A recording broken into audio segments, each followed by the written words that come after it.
It's absolutely true. And talk us through some of your personal habits that you do on a daily or weekly basis that keeps you in that state. Well, every morning I wake up with gratitude in my heart because gratitude comes a long way.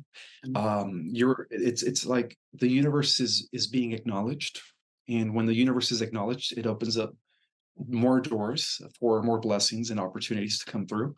Then I ground myself. I ground myself and I protect myself because I know ever since I became a public figure, I've been getting a lot of psychic attacks. A lot of there's a few people that just they don't resonate with me, and that's fine.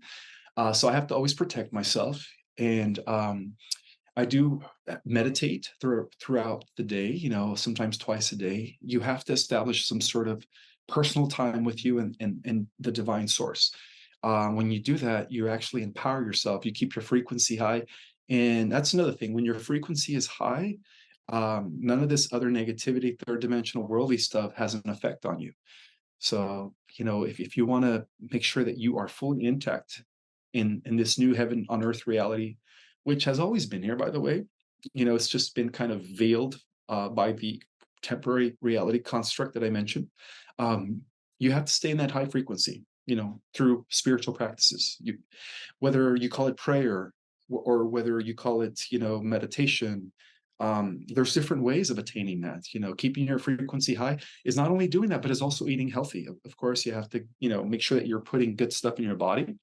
Still away from all, the genetically modified foods.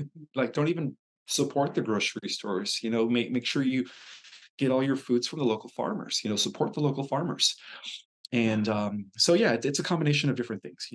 Keeping your vibration high, eating the right foods, drinking good water, and most importantly, not reacting to negative circumstances, but being more of an observer and seeing, okay, what does this situation have to teach me? Always see everything as a learning experience, instead of seeing it as a, why does this happen to me? No, see it as a learning experience so that you could evolve. And that's how we evolve, right? Through contrast and through challenges. And that's always going to be the case, by the way. There is no such thing as a perfect life where nothing bothers you.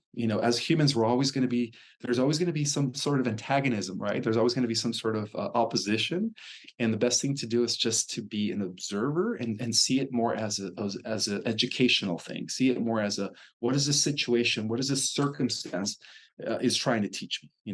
When you start changing your mentality towards that, then what that does is that creates opportunity for growth. You just keep growing and growing. Yeah. It's funny when you were saying that, I've got horses and I've got rescue horses. And if a horse is being attacked by a horsefly, for example, and Mm. obviously horseflies are food for birds, insects feed birds and the whole food chain goes on like this. But if the horse stays calm and doesn't react, the horsefly will disappear. But if they get really stressed and start raising around, they start sweating and that attracts more horseflies. And it's exactly the same with our behavior and links back to what you were saying before with the emotional intelligence. If we can get that, do the work on the emotional intelligence and learn to control our emotions, which is different to suppressing them, isn't it? Oh, very much so. Yes, because when you suppress them, all you're doing is just blocking yourself. You're holding yourself back. You have to learn how to feel, and you have to learn how to release and let go. And also forgiveness. Yeah. Forgiveness is key. Forgive yourself and forgive others. Yeah, absolutely. We've probably all got people that we want to forgive us for things that we might have done or said in the past. So that has to start with ourselves as well. So, in terms of one of the things that I'm noticing, I don't know if you are, but there's so much reactivity in people. People are so attached at the moment, and you see this a lot on social media to their view of the reality being right.